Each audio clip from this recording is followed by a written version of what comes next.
నమస్తే. బీఆర్కే భక్తి ఛానల్ కి స్వాగతం. నేను పద్మ. ఇక ఈ రోజు మనతో పాటు స్టూడియోలో ఉన్నారు ప్రముఖ ఆస్ట్రో న్యూమరాలజిస్ట్ శ్రీమతి జయప్రద గారు. వారిని అడిగి ఈ విశ్వావసు నామ సంవత్సరంలో ఎవరెవరికి ఎలా ఉండబోతుంది, ఈ సంవత్సరంలో ఏం చేస్తే ఎలాంటి ఫలితాలు ఉండబోతున్నాయి అలాంటి విషయాలు తెలుసుకునే ప్రయత్నం చేద్దాం. నమస్తే అమ్మ. నమస్తే అమ్మా. శ్రీమాత్రే నమః. అమ్మ, ఈ విశ్వావసు నామ సంవత్సరంలో అసలు అంటే ఏంటి, సంవత్సరంలో ఎలా ఉండబోతుంది? విశ్వవసు నామ సంవత్సరం అంటే ఒక నామం నాన్న. ఉమ్, మనకి యుగాలు యుగాది అంటే ఒక పాత కాలం నుంచి వచ్చే కొన్ని ఏళ్ల నుంచి వచ్చే కొన్ని యుగాల్ని యుగాది. ఒక్కొక్క యుగానికి ఒక పేరు ఉన్నట్టు ఒక యుగంలో అంటే ఒక 60 సంవత్సరాలు వెళ్తే ఒక యుగం. ఉమ్, ఈ 60 సంవత్సరాలకి ఒక్కొక్క పేరు పెట్టారు. ఉమ్, అలా ఒక్కొక్క నామంలో వచ్చే నామంలో ఇది 39వ నామం విశ్వవసు నామ సంవత్సరం. సో ఈ విశ్వవసు నామ సంవత్సరానికి అధిదేవత అధిపతి అంటే ఏంటంటే రవి భగవానుడు ఈ సంవత్సర పరిపాలన. ఉమ్, సో ఆయన పరిపాలనలో ఉంటుంది విశ్వవసు నామ సంవత్సరము. సో దీన్ని హిందూ నామం అని అంటాం. అంటే లక్ష్మీ అమ్మవారి నామం కిందలో వస్తుంది ఈ నామాన్ని. అంటే ఏంటి, ఈ సంవత్సరం అంతా మనకి అన్ని విధాలుగా కలిసి వస్తుంది అని అర్థం. అమ్మ, ఈ సంవత్సరం మీనరాశి వారికి ఏ విధంగా ఉండబోతుంది, అసలు ఏ నక్షత్రాలు ఉంటాయి, ఆదావ్యాలు ఏ విధంగా ఉంటాయి, ఎలాంటి పరిహారాలు చేసుకోవాలి, ఎవరెవరికి బాగుంటుంది? సో మీనరాశిలో నక్షత్రాలు వచ్చేసి మనం చూసుకుంటే పూర్వభద్ర 4వ పాదం, రేవతి 1, 2, 3, 4 పాదాలు, ఉత్తర భద్ర 1, 2, 3, 4 పాదాల వాళ్ళు ఈ రాశిలోకి వస్తారు. వీళ్ళకి ఆదాయం 5, వ్యయం 5, రాజ్యపూజ్యం 3, అవమానం 1 ఈ సంవత్సరం. ఈ రాశి వారికి ఈ సంవత్సరం అంతా గురువు మే 15 నుంచి అర్ధాష్టమ శుభుడుగా ఉంటూ వీళ్ళకి రచితమూర్తిగా గృహ నిర్మాణానికి అవకాశాలు ఎక్కువగా ఉంటున్నాయి. అంటే గృహాలు కట్టుకున్నా అనుకున్న వాళ్ళకి, గృహాలు కొనుక్కునే వాళ్ళకి అవకాశాలు కనిపిస్తున్నాయి. తర్వాత శనేశ్వరుడు ఈ రాశి యందు ఉంటూ సువర్ణమూర్తిగా సౌఖ్యాలను అందిస్తున్నాడు. రాహుకేతులిద్దరూ ధనస్థానమందు తర్వాత షష్ఠస్థానమందు ఉంటూ సువర్ణమూర్తులుగా ఉత్తమ ఫలితాలు అందిస్తున్నారు. అంటే మీనరాశి వాళ్ళు ఈ సంవత్సరం ఏంటంటే చాలా పెద్ద పెద్ద ఛాలెంజెస్ ఎదుర్కొంటారు. ఛాలెంజెస్ చేయడానికి సిద్ధపడతారు. అంటే ధైర్య సాహసాలు చేయడానికి ఇష్టపడతారు. దానికి ముందుకు వెళ్ళే అవకాశాలు కనిపిస్తుంటాయి వీళ్ళకి. సో అలాగే మీనరాశి వాళ్ళకి ఈ సంవత్సరం ఎలా ఉంది అంటే మంచి ఫలితాలు, మధ్యమైన ఫలితాలు ఉన్నాయి. అంటే శుభ ఫలితాలు కనిపించినప్పటికీ కూడా కాస్త జాగ్రత్త పడపోతే అంతే వెనక్కి వచ్చే అవకాశం ఉంది. ఇక్కడ రాహుకేతులు ఇద్దరు కూడా సువర్ణమూర్తులుగా వీళ్ళకి లాభాలు చూపిస్తున్నారు. అంటే ఏంటి, పట్టిందల్లా బంగారంలా చూపిస్తూ ఉంటారు. సో పట్టిందల్లా బంగారంగా చూపిస్తుంది అని చెప్పేసి మనం మొత్తం మొదలు పెడితే మళ్ళీ మనకి వెనక్కి వచ్చే అవకాశం ఉంది. అందుకని మీనరాశి వాళ్ళు చాలా జాగ్రత్తగా తెలివైన నిర్ణయాలు తీసుకోవాలి. తెలివిగా ఆలోచించి ప్రతి విషయాన్ని ఆచితూచి అడుగులు వేసుకుంటే మంచి ఫలితాలు. లేకపోతే వాళ్ళు ఊరికే ఏదో ఫ్రెండ్ చెప్పారని ఒక 10 రూపాయలు ఇన్వెస్ట్ చేసి ఒక బిజినెస్ స్టాక్ మార్కెట్లో అది 100 రూపాయలు లాభం వచ్చేస్తుంది. ఇది జస్ట్ చెప్తేనే లాభం వచ్చింది కదా, అయితే మళ్ళీ అతన్నే నమ్మి లక్షలు పెడితే మోసపోయే అవకాశం ఉంటుంది.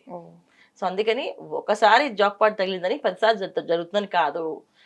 తగిలింది అంటే దానికి అర్థం ఏంటో వెతుక్కోవాలి వీళ్ళు ఖచ్చితంగా.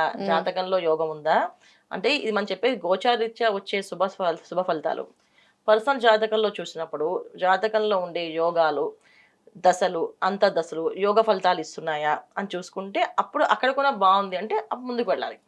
లేకపోతే ఏంటంటే ఒకసారి వచ్చిన అదృష్టాన్ని జాగ్రత్తగా దాచుకోవడం తప్ప వచ్చినట్టుగా ఇన్వెస్ట్ చేసేస్తే ఇంకొంచెం వస్తుంది మనం పెట్టేది ఏం లేదు కదా, పోతే మహా అయితే 100 రూపాయలు అని ఈ సంవత్సరం ధైర్యం చేయడానికి సిద్ధపడతారు కనుక ఆ ధైర్యాల్లో ఇదొకటి.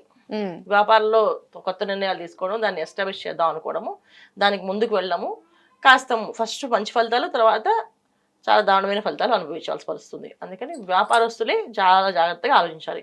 ఇక ఉద్యోగస్తుల విషయంలో వచ్చినప్పటికీ ఇక్కడ కంటే వేరే ఉద్యోగంలో ఎక్కువ శాలరీ ఆఫర్ లెటర్ ఇస్తారు, కానీ ఇక్కడ కంటే ఎక్కువ చాకరీ కూడా ఉండొచ్చు, ఇక్కడ కంటే ఎక్కువ టార్గెట్స్ కూడా ఉండొచ్చు.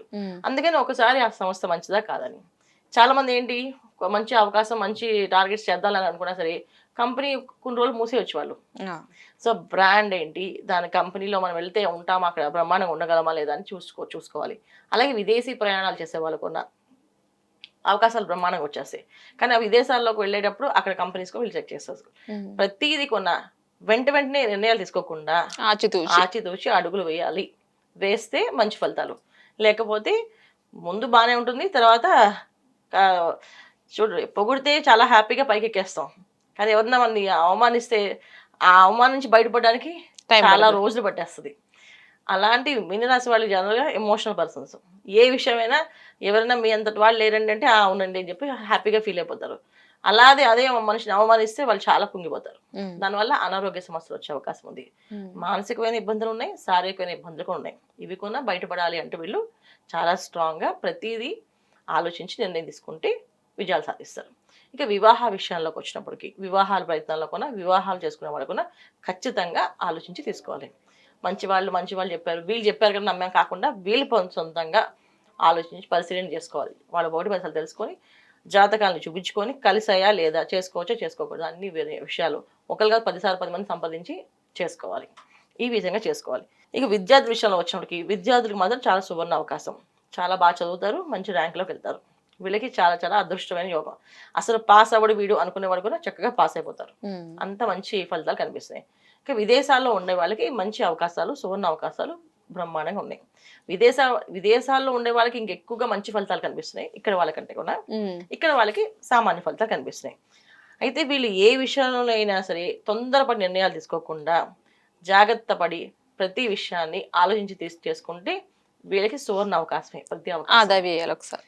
సో వీళ్ళకి ఆదాయం వచ్చేసి 5, వ్యయం 5, ఉమ్, రాజ్యపూజ 3, అవమానం 1. ఉమ్, ఈ నక్షత్రం. ఈ నక్షత్రాలు చెప్పిన నక్షత్రాలు వచ్చేసి పూర్వభద్ర 1వ పాదం, రేవతి 1, 2, 3, 4 పాదాలు, ఉత్తరాభద్ర 1, 2, 3, 4 పాదాలు అనే మంత్రాన్ని రేవతి నక్షత్రం వాళ్ళు ఎక్కువ చేస్తుండాలి. ఉమ్, ఇక పూర్వభద్ర నక్షత్రం వాళ్ళు హరి హోం అనే మంత్రాన్ని ఎక్కువ చేయాలి. హరి హోం అనే మంత్రాన్ని.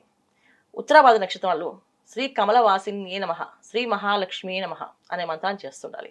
ఎందుకు 3 నక్షత్రాల వాళ్ళు ఏంటి, మీనరాశి వాళ్ళు ఏ పనైనా చేయాలంటే మనసు పడితే చేసేస్తారు. అందుకే డిఫరెంట్ మంత్రాలు వీళ్ళకి ఇచ్చారు. ఉమ్, వీళ్ళు ఈ నామాన్ని చేసుకుంటూ వెళితే అన్ని రంగాల్లో విజయం వరిస్తారు. ఇది చేసుకోవాల్సిన పరిహారాలు. ఉమ్. ఓకేనమ్మా, ఈరోజు మీ విలువైన సమయాన్ని కేటాయించి మా స్టూడియోకి వచ్చి మంచి వివరాలు అందించినందుకు ధన్యవాదాలు. నమస్తే అమ్మ. శ్రీమాత్రే నమః. చూసారు కదండి, ఇక ఇది నాటి ప్రత్యేక కార్యక్రమం. నమస్తే.